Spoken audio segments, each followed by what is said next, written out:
Alright mga angels, ito muli ang inyong lingkod si Daddy Savior. Ayan, bali dito sa kabilang kubo ay isang may celebrant birthday ni Ma'am Dale, asawa ni Sir Edison Hens ba yan? Correction. Tapos niimbitahan tayo, kaya siyempre bilang neighbor sa Jacinto Park, bilang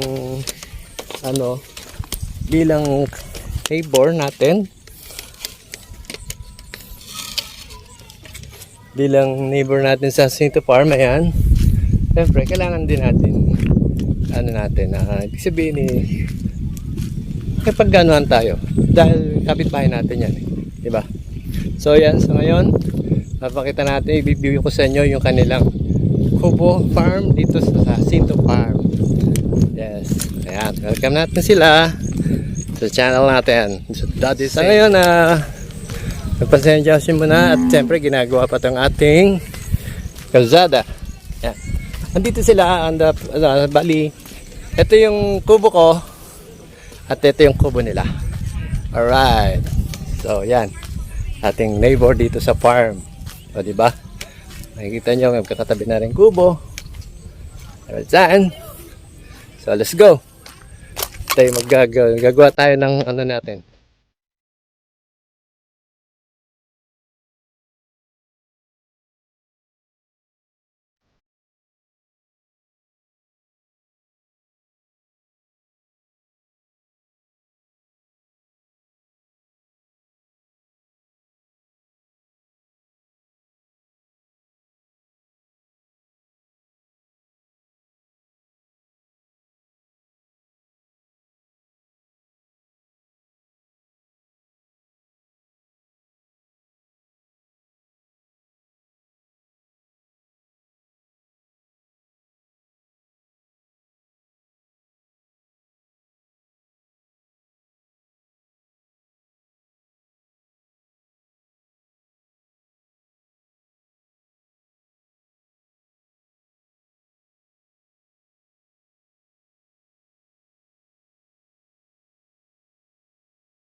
Hello po, kami po yung Hens family, first buyer dito sa San Juan, Batangas, Jacinto Farm. Yes. Welcome po dito sa aming munting kubo. Sir. Hello po. Yan. Sa Nines po. Welcome po. Ayun. Special nga pala, birthday pala ni Ma'am. Happy birthday. Thank you. Yan, welcome sa channel Salamat ko. sa pag-vlog na namin po. Thank you. Okay, bisita tayo.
Sir Edson, ayan.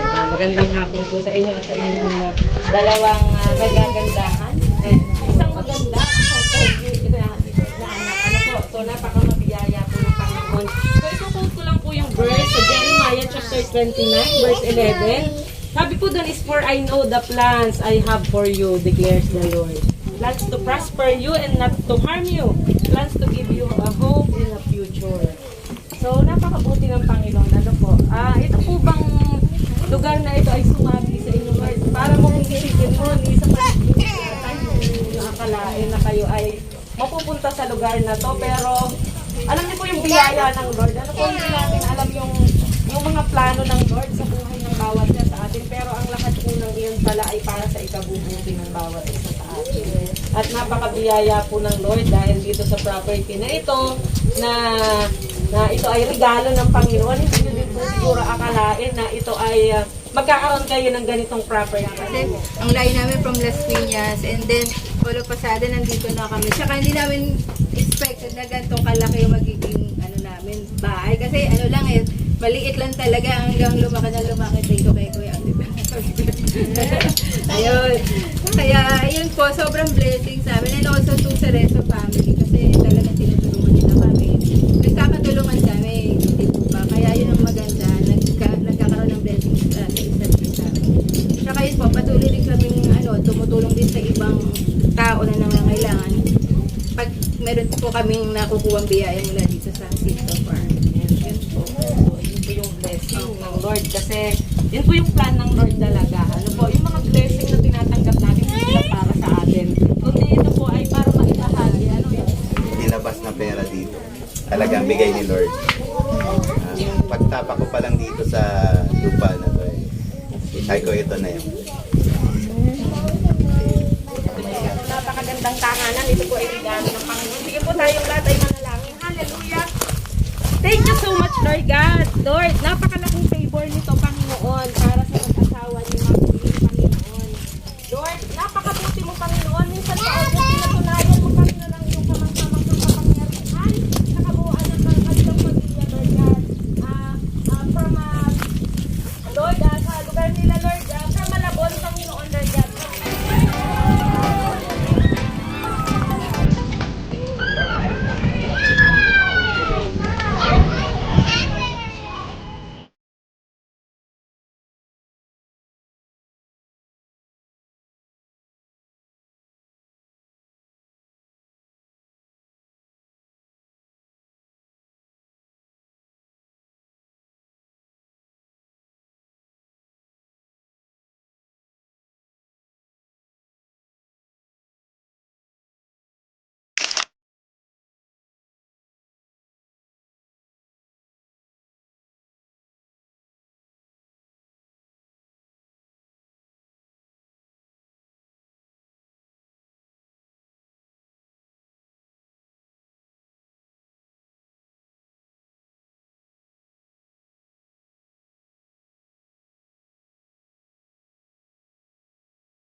Few moments later.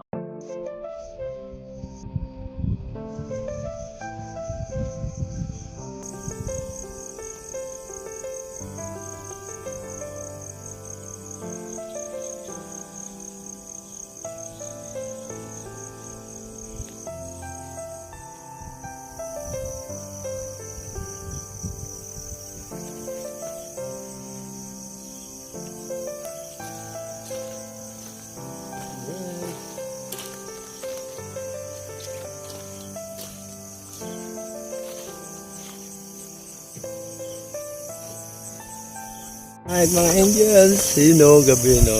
Ayan, dito na po magtatapos ang aming programa sa blessing at birthday. Blessing at birthday. Dilim di ba? Sarap. Dito malamig. Alright, bye-bye. See you in my next vlog. Bye-bye.